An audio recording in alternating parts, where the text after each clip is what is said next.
I'm upset. At this one, I'm upset.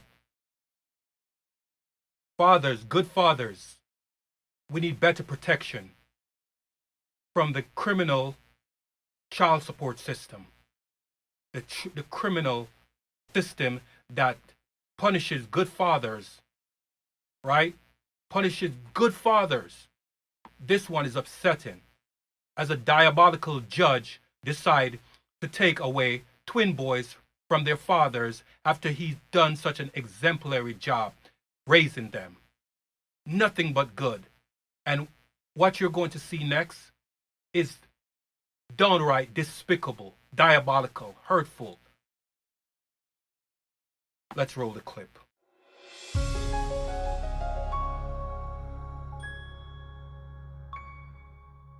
This next story involves a family you may have seen before. A Maryland father and his two boys, his twin boys, known as the Hurtt twins. They're known to thousands of people for their viral videos. But a recent court order claims those children have been exploited. And as a result, the boys' time with their father is now limited to 1 day a week in a supervised location. Our Larry Miller spoke with the dad who says the allegations against him are far from the truth. Here's tonight's special report fighting for the Hurtt twins. We're about to take over the internet. I'm not only a father, I'm a dad. Like, I'm nurturing. I love my sons, and I just want the best for them. Emotions run deep for Jerron Hurtt Sr., the father of twin boys known to a legion of online followers as the Hurtt twins. Some of the videos that remain online have thousands of views. Because the twins are minors, we have decided to blur their faces. Can I drink some of this? Yes, you may. Hurtt is fighting to get full custody of the twins after a judge said the boys were being exploited by their dad.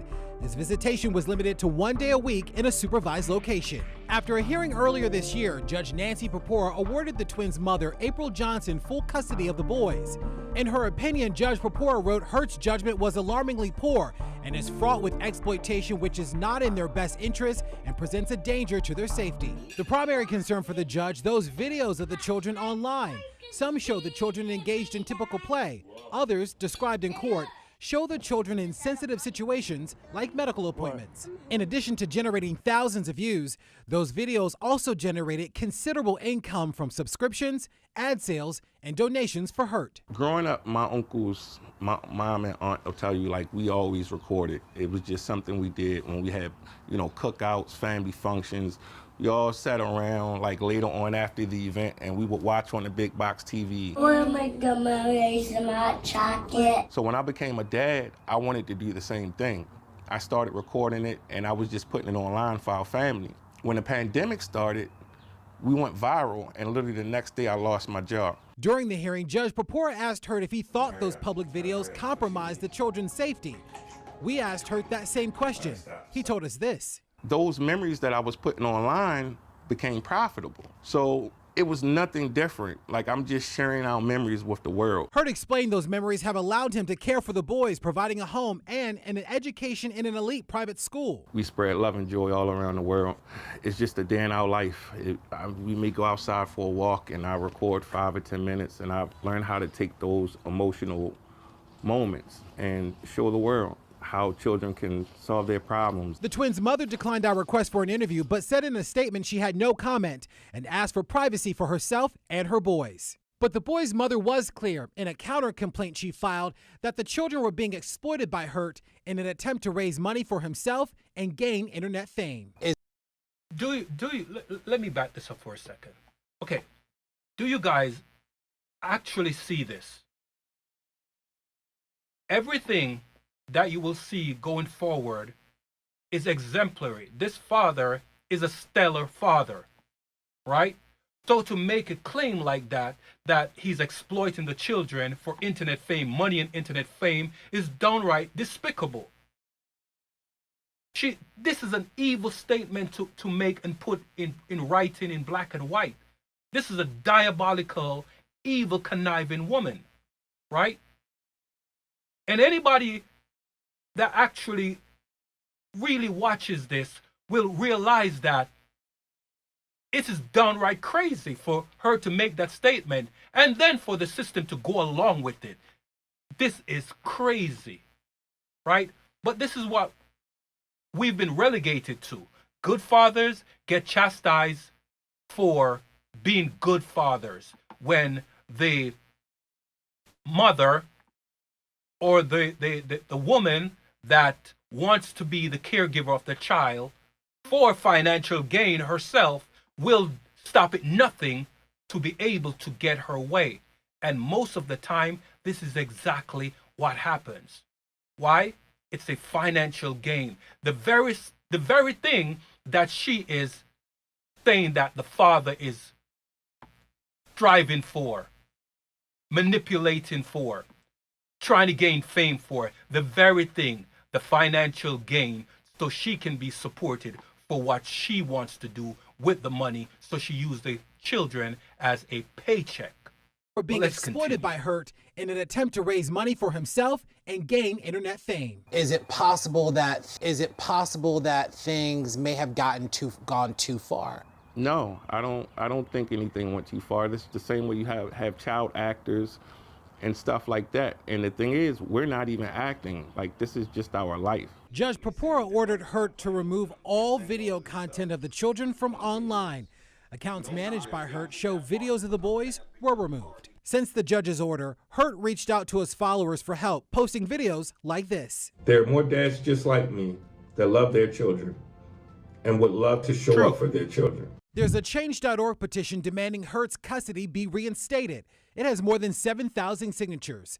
Hurtt even teamed up with Dr. Bernard Jennings, who was instrumental in advocating for the passage of Florida's Good Dad Act. The law gives unwed fathers more rights in the health, education, or religious decisions of their children without a court order. Jennings. We need this. We need this act. We need this to be passed nationwide. We need this. All the attorneys, the good attorneys out there, need to get together from all the states in the contiguous United States and get this law passed. Make it a mandatory law that fathers get more rights, because we are not getting the rights. It's been stripped away from us. All what have to happen is a conniving woman, undermining woman that have the woman scorn.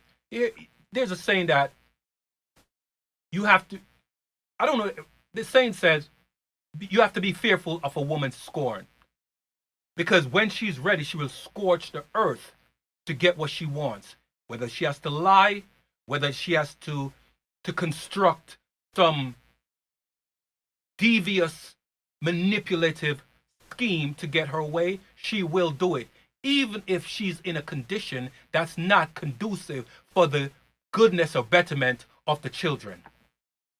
Right? We need this law passed nationwide.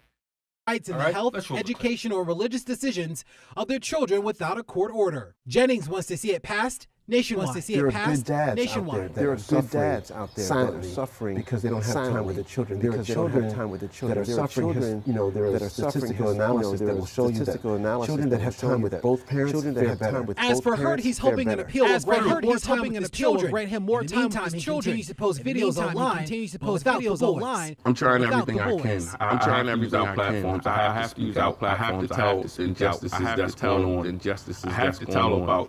I have to tell them running families. Larry Miller, WUSA 9. Larry Miller, WUSA 9. Now, this next clip is where he's going to explain what's going on in his own words on his platform, right? Which is separate from the interview, in a sense. Assume it's separate from the interview in a sense, because the backdrop looks a bit different, right? He's going to explain, so pay attention, right? And if you can help him out, please go to his page, as you can see it listed on the screen, his GoFundMe page, and help him, because he's trying to get help for his situation. All right, let's roll the clip. All right, we have with us the father, Mr. Jerome Hurtt. All right, we have with us the father, Mr. He's speaking to his attorney, okay? Thank you for having me, Dr. Rashard. Thank you for being on the show. I'm sorry that it's under these circumstances. I wish it was under better circumstances. When I I look at the story, my producer brought the story to me, Chris, and I went back and forth just researching this allegation that you were basically being an exploited father. And Chris did his due diligence, my producer, and found no, this is not exploitation, in my opinion. And I think I speak collectively for many when I say we don't see this as exploitation.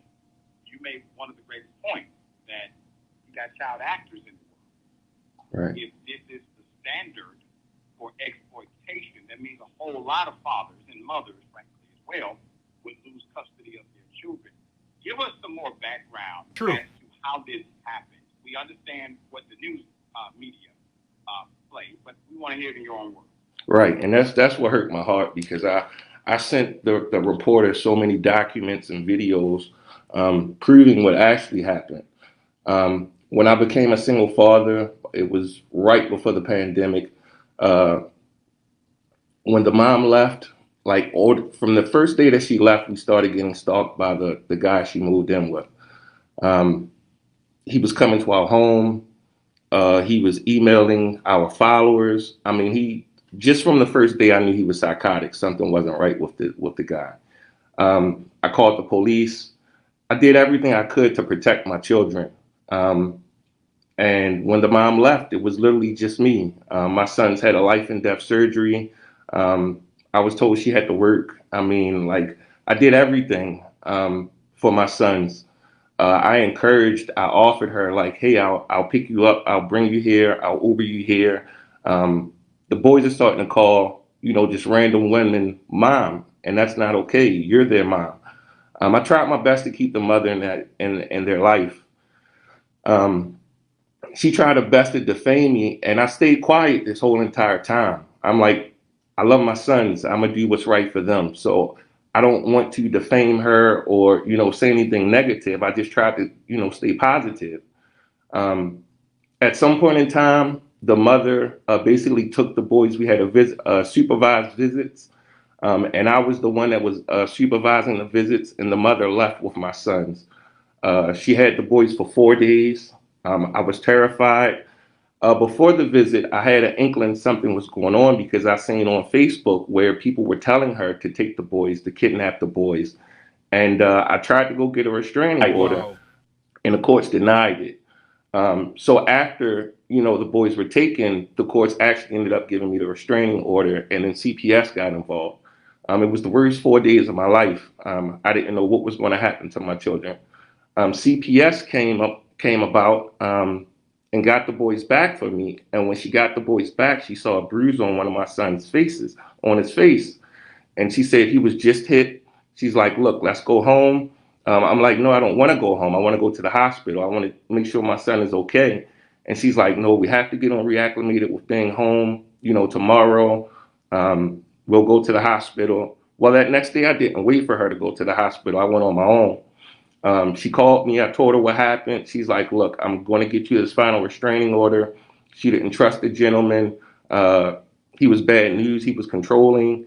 And she was going to do whatever she could to fight for me to get my sons. So when it was time for that final hearing, none of that was in the report. It was really, really strange. Everything that she said was out of the report. She came to the home and did a final visit. And she's like, congratulations, you have your children, right? And I'm like, no, I don't. I said, everything that you told me, none of that was in the report. And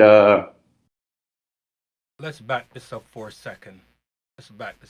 He was bad news. He was controlling. And she was going to do whatever she could to fight for me to get my sons. So when it was time for that final hearing, none of that was in the report. It was really, really strange. Everything that she said was out of the report. That sounds to me like misandry. It sounds like a woman who hates men. Because not just misandry, it sounds like narcissism. Because you're going to promise someone that you're going to help and then betray that trust that they bestow upon you. That is, it sounds as if She made him feel all warm in the heart and fuzzy that he's going to get help from her because she's experiencing what he's going through and she sees his plight. But then move the rug, slip the rug from underneath him when he least expected it. So that, of course, it was not going to be in the report, right? Because that was not her intention for it to be in the report. She needed to undermine him in such a slick way, a diabolical way, a cunning, conniving way to make him feel comfortable enough to not do his own security, do his own reinforcement in a sense of going and following up, going and making sure that the paperwork is as she says it would be when before filed. And then he let his guard down and boom, he got hit like a boulder hitting a concrete wall and tearing the building down. Let's roll the clip. She came to the home and did a final visit, and she's like, "Congratulations, you have your children, right?" And I'm like, "No, I don't." I said, "Everything that you told me, none of that was in the report." And she called my lawyer and told the lawyer she was going on vacation for 2 weeks. When she comes back from vacation, she would go along with us to get the restraining order. Well, that never happened. The woman just disappeared. I never heard from her again. 2 months later, another CPS worker contacted us and said, "Hey, she had to do an investigation." So she comes to the home. She talks to my sons. My sons tell her what happened. And she's like, "Go get a restraining order." And she's going to start the investigation. What happened next? Same thing again. Nothing was done. I just don't understand what's going on in the court systems. Um, After that, I went and I got a guardian ad litem. I was advised by that attorney at that time. And the woman came to our home and she saw I had a Range Rover. And she's like, "How did you get this?" I said, "Well, there was a GoFundMe, for my vehicle being stolen." And she automatically said I was exploiting my children. Now, I was blessed. I've always been blessed. I've done well for myself. Um, and even before the Range Rover, and that was like a 2015, but before then I had a way more expensive car when I was working and everything else. So basically I cut back because it wasn't no longer about me, it was about my children. So I wanted to get a vehicle that, I could afford. Um, After then, she made me do temporary 50-50 custody.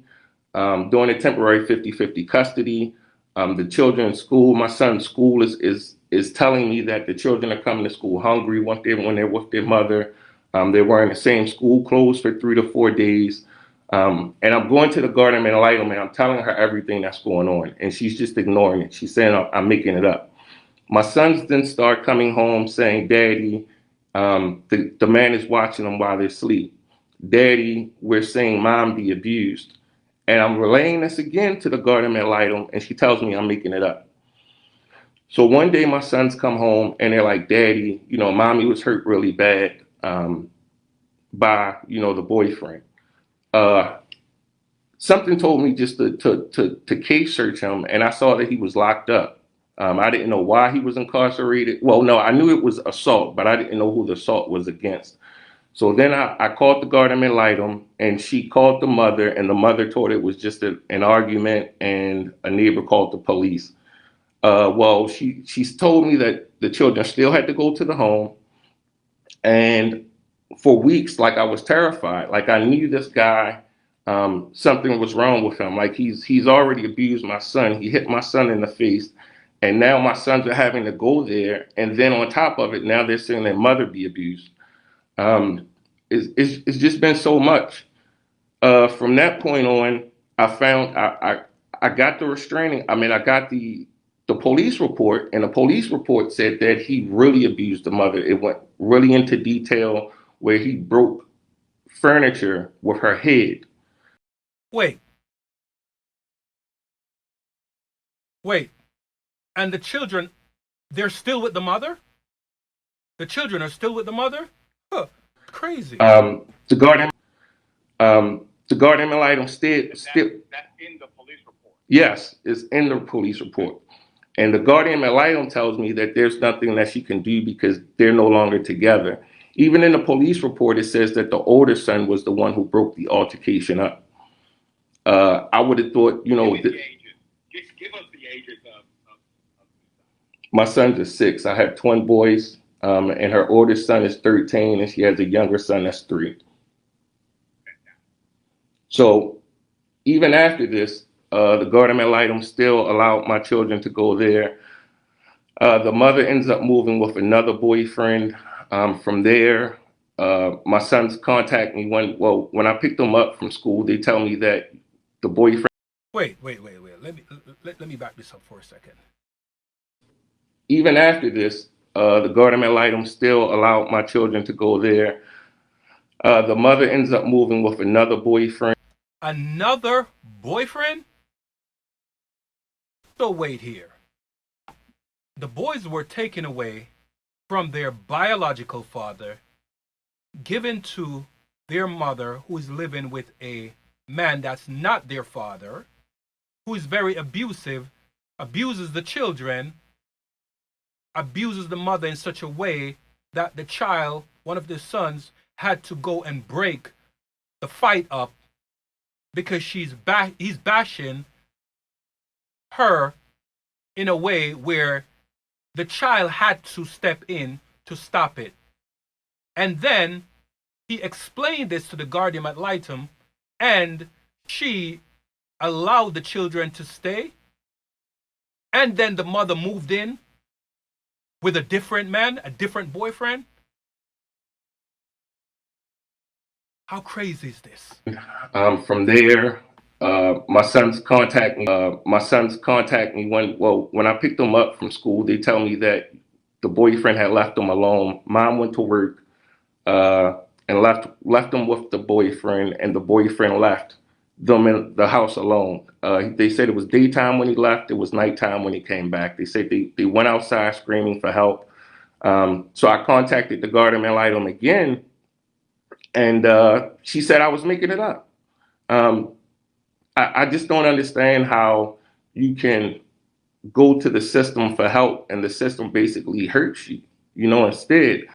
Because the system was not put in place to help man, good father. It was put in place to help and only secure the financial benefit of the system and the woman who is using the system against us men to benefit their agenda.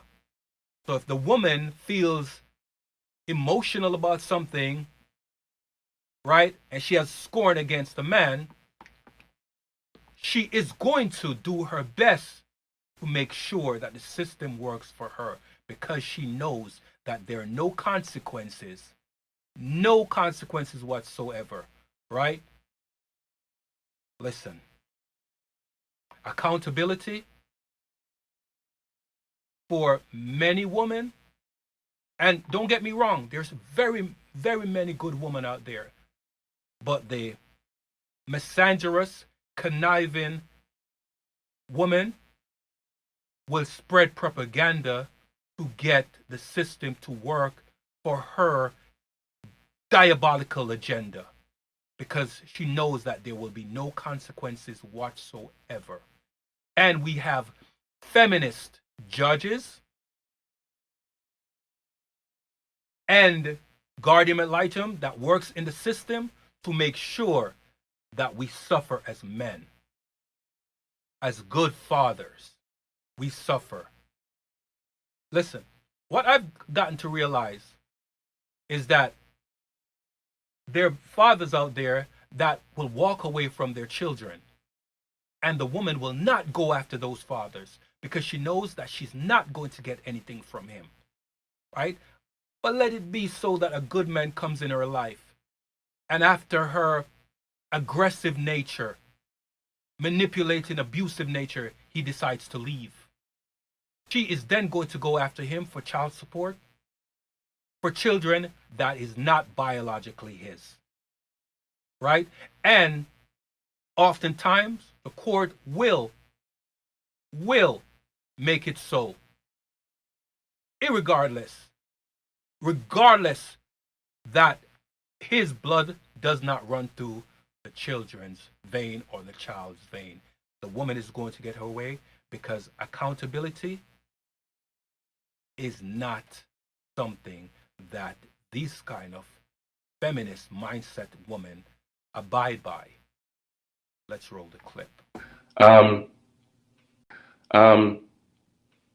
This custody battle has bankrupted me. I've went through 4 attorneys.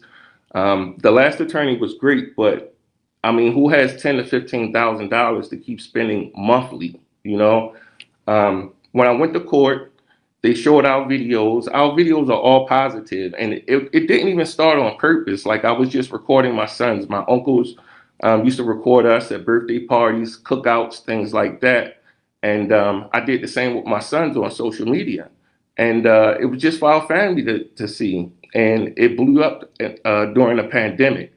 So, but they use these positive videos of me showing my son spreading love and joy, showing a father, and especially a black father in Baltimore, just showing something different, breaking stereotypes, just showing how my children just talk to each other and love each other. And I've given my sons the best. I mean, I was doing well for myself before social media, and I believe anything that you do, you should put your all into it. And I put my all into this once we became monetized.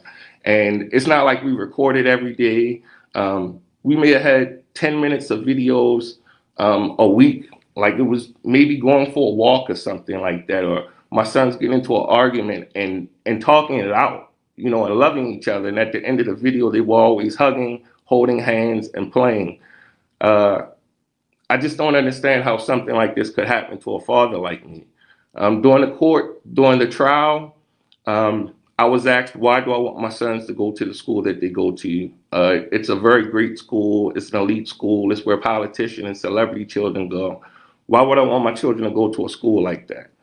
When they found out where we lived, it's an historic area and it's a plantation across the street. So black people were not supposed to be allowed in this area. And I was asked by the judge, do my neighbors like me? What did he just say? The judge asked if the neighbors like him. Things that make you say, that sounds very prejudicial. That's a prejudicial question for her to ask him if the neighbors like him because of where he lives. And he appears, and he's explaining his circumstances, and anybody that has seen his videos realize that he's a good man and he doesn't cause any issues for anybody. He just cares for his children, his sons. But that question is an undermining question. He's up to something. This whole case has been ridiculous. I've been given supervised visitation, and now even through supervised visitations, like I started taking classes with Hope in Darkness. It's the organization that helps with children that are being alienated. And I see the changes in my children, like acting out, like from dropping things, from hitting. And the only thing I can do is hug them and tell them that I love them and it's going to be okay and God got you. They constantly talk about not eating, to the point where last week the caseworker called CPS on the mother, and somehow the guardian ad litem has gotten a hold of it, and there hasn't been an investigation. What? No investigation? I mean, first they were saying that I was saying the lies, and now it's coming from actually a caseworker inside the visitation center, and she's made that disappear. The mother's boyfriend that she's with currently has now kicked her out of the home, so now my children are practically homeless. Second boyfriend kicked the mother out. First boyfriend, She left her husband to go move in with him. She left her husband to go move in with the first boyfriend. Now the second boyfriend kicked her out. How ironic. I just don't understand how the system could do this to a father. And sadly, I'm not the only one. This is going on all over. And it's like it's time for us to speak up and talk about what's going on in these family courts. Let me remind everyone, you're in Maryland, correct? Yes. And obviously these types of laws are state to state, but at the end of this is a judge. It is a judge. Yes. A judge who deems your online profile to be exploitive of your children. And I've seen it personally. It was nothing but positivity. Thank you. Even those moments where there was conflict, you always intentionally provided Yes. remedy, solution. And to me, what you're doing is truly providing an example for the fathers to follow. I thought it was brilliant and also wholesome. Thank you. To say that exploitation, dear brother, was really insane to me. Right. Especially in the era of reality TV. Let's put it that way. Right. Because there are a lot of less wholesome shows that involve children that intentionally, those producers do intentionally exploit children. They exploit argument. They exploit conflict. You don't do any of that. Right. You know, to his point, I remember a few years back when Kanye West said that he didn't want his daughter, right? He didn't want his daughter to be paraded over the internet and used as a way to drive more subscribers to Kim's channel or more revenues in her pocket.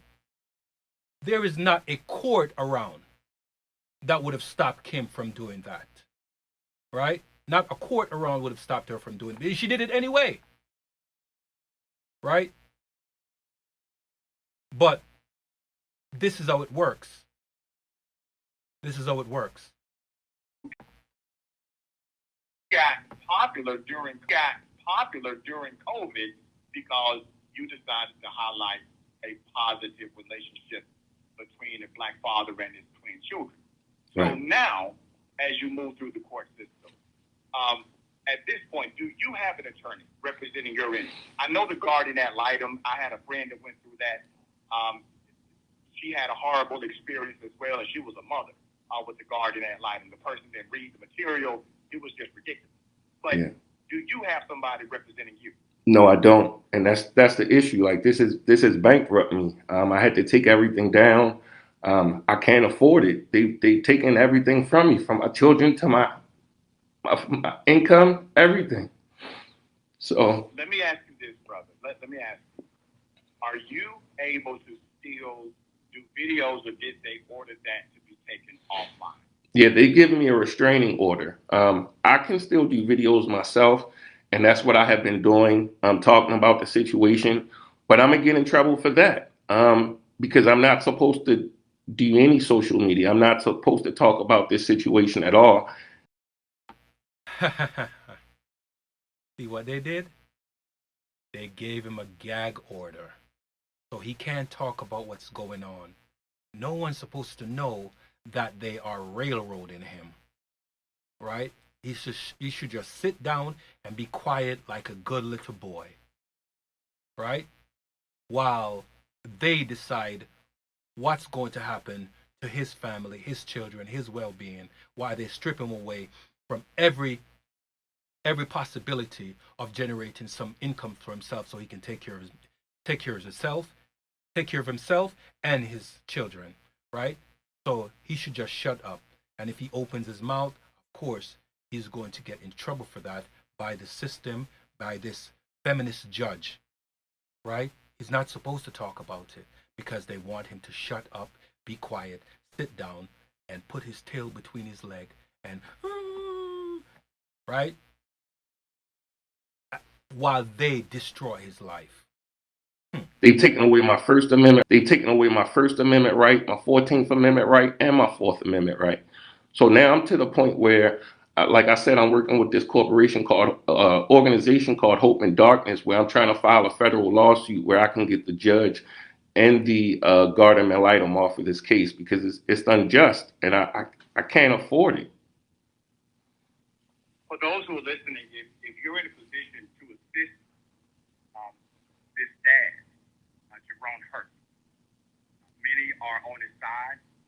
He has a very strong social media following, and his videos are very positive. When I first heard this story, and this is one of those stories where you think, wait a minute, it just has to be more to the story. Right. It has to be something else. It can't just be what is presented here, because this is, in my opinion, completely unjust. What's happening to you, and obviously by proxy, what's happening to your children. Right. But when you dig into the story, it is as it is. You may have a judge who's completely detached from the reality of, I don't know, social media. I'm not sure who this judge is or why this judge made the ruling, but that standard would eliminate so many parents and production companies and networks from having the connection that they have with children throughout this nation. And for you to have this kind of penalty, this kind of punishment for doing something that was not only tasteful, I mean, it had no ratchetness, if I can utilize that word, involved at all. It was all positive. Right. 100% positive. For this to happen to you is an extreme injustice in our opinion. So we're asking for anyone who may be in that area, a licensed attorney would be preferred in the Maryland area who is licensed to practice in Maryland. If you could connect to this father, and what I'm going to do is give out my producer's email address so that if anyone has a way to assist, they do so. Chris.smith@odyssey.com. That's Chris, CHRIS.Smith@AUDACY.com. Email this at the studio. Let's see if we can make something happen. Dear brother, I wish I could do more for you. Thank you, But brother. the one thing we can do is properly platform your position when your position is righteous. And that's what we've done this morning. I appreciate and I want you to continue to maintain your faith, maintain your integrity, because you still are inside of a location known as God's home. No matter what you do, no matter where you are, God is, dear brother. God is still here. Yes, and sir. you'll continue to connect to your I am ability. You are strong. Thank you. And you are their father, and you will be restored, dear brother, okay? Thank you. I have also a program I started. It's called the Hurtt Fathers Advocacy. And I'm in the process of now trying to get some grants so I can help other fathers that's going through this with legal help, mental health therapy, job training. And I also have a GoFundMe that's set up for it as well. So sadly, I'm my first client. But the GoFundMe is the Hurtt Fathers Advocacy. That's really a good name. That's really a good name because he's a Hurtt father. His name is Hurtt, and he's the Hurtt father. So to start an advocacy program like this to help other Hurtt fathers is really, really, really good, right? That's really good. I like that. I like that. It makes But I appreciate you, Dr. Ritchie. Well, brother, I appreciate you. Say the name of the GoFundMe. So it's the Hurtt Fathers Advocacy. Thank you, dear brother. We appreciate all you do, man. And let's make some connection happen. Keep me updated on what happens in the future, okay? Will do. Thank you so much. Thank you, sir. All right. All right. So as you see, there's nothing else to be said. There's nothing else about this story. You can keep hearing all of these lies that I kicked somebody out of the house. My mother lived right next door. If someone kicked you out of the house at 1, 4 o'clock in the morning, my cousin lived 3 doors down. You've seen us walk to my sister's house. I mean, just think about it. Does it really make sense? And then another baby a month later. Think about it. Not mine, but it's time to come together. Dad and his boys need your help. The GoFundMe is a link to the to this video. I thank you, Dr. Rashad, for giving me this platform. Like I say, I know it's going to be consequences, but I gotta fight. Enough is enough. I can't let my children be homeless. I can't let my children be starving. And you shouldn't be able to either, because we spread love and joy with all of you. And I know how many of y'all sent me messages about, we help y'all get through the pandemic. Well, we need you to help me get my family home. So we continue to keep spreading love and joy. I thank you all for tuning in. I love you all. As the boys will say, please be safe and don't forget to wash your hands. God bless. All right. So this is going to be a clip, just one clip of what people are saying, because people are outraged of what's going on. So we decided to add a clip so you can hear the voice of a good woman talking about the bad experience the Hurtt father is having. So, father gets punished, loses custody of his kids for sharing God. I kid you not. Hi, my name is Lisa, and I grew up to prove my own alienation from my parents by my stepmom. And I went down the rabbit hole on this case. I can't believe how liable these judges and attorneys and whoever else that is coming in between the relationship and attachment to our parents has got to stop. I looked at every video that this father created. He was a creator who had very successful channel with his boys. And the content was all about God, faith, family. And when I think back to my 7-year-old self, you know what helped me for 44 years and then some? Faith, family, love. And the idea that, and this is what alienators do, so think about this, let's be objective. Who's really the alienator? Because what an alienator does is they go after the character of our parents, right? They have to destroy, they have to make that parent look really bad. So when you read through all the mucky court documents, because they're diabolical and evil. That's why. That's their mindset. It's not about family. It's about individualism. That's all it's about. The hateful behavior of these type of people is just wickedness. Wickedness. that are just so wrong. And let me point out why. So, kids have resided with dad, and dad does a good job, as from what I can see. He's implanting all the good stuff that we need to sustain a very healthy life. We need family. We need a structure. All kinds of things that kids will need later goes back to childhood. And what this court has done is teach the children the good ways, so when they get older, they can fall back on those good ways. They will never turn away from the good ways, even if they decide to go out there and run amok, make the family look as if it was not a good family, good foundation, right? They will still remember those words in their head, in the back of their minds. They will be, they will be thinking about, what did mommy say? What did daddy say? What did grandma say? What did uncle say? What did auntie say? The good members of the family, they will remember those good things.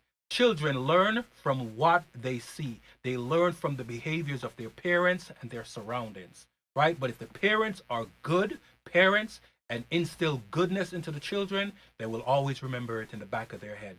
And at some point, even if they're running amok, they will remember and hopefully revert back to those good characteristics that the parents bestowed upon them. is like, are you kidding me? So they take the kids from the dad give them to mom, which, okay, I'm not for moms or for dads. I'm for all kids and all parents that want the best for their kids. The red flag I see here is that mom has a boyfriend, and these kids have moved from one place to another 3 times in 1 year and have not seen their dad. They can only see their dad once a week with visitation. And we all know when you're a kid and you've got some strange visitor watching, that only tells us subconsciously that our dad did something wrong or our mom did something wrong. So there's that. And there's also the fact that mom has a boyfriend with kids ages, I believe, 11 or 13, 15, and it says that the boyfriend's kids don't normally have overnights. Why would they need to include that? Because the courts know and everyone knows that anytime kids are taken from a parent and there is another adult, whether it's a boyfriend, girlfriend, step-parent, the likelihood of abuse skyrockets. I think it's like 50% and up. And so dad was not alienating. Dad was protecting his kids because the boyfriend hit one of his boys. So he's like, I'm protecting them. You can come visit the boys. Why the mom is okay with having her 6-year-old twins around different boyfriends, from my understanding, that's a red flag. To me, it just seems like both parents love their kids, and it's putting your kids first, and divorce sucks.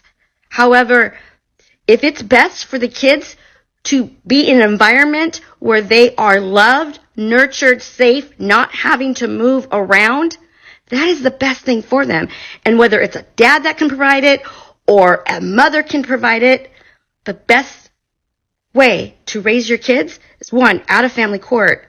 2, to realize that your kids need both parents present and able to protect them. And when kids are missing a parent because of the court intervenes, you don't want to know what that causes. For more information on how to help the Hurtt twins and dad, please click the link and follow this story. The case is still active, and from my understanding, one of the judges was taking off the case, which is good. But these kids should not have to be away from their dad. They should appoint other judges. Remove all of these wicked judges and appoint new judges. These judges should get their license removed. They are wicked. And their dad should not have had to take down social media, especially when it was all good memories. That's what kids that, whether we are, suffering alienation or suffering the loss of our attachment to one of our parents, we need those good memories. No judge has the right to do that. None. That's it, everyone. That's it. All right. So with that being said, let's have a good rest of your day. I'm going to cut it off here. Thank you.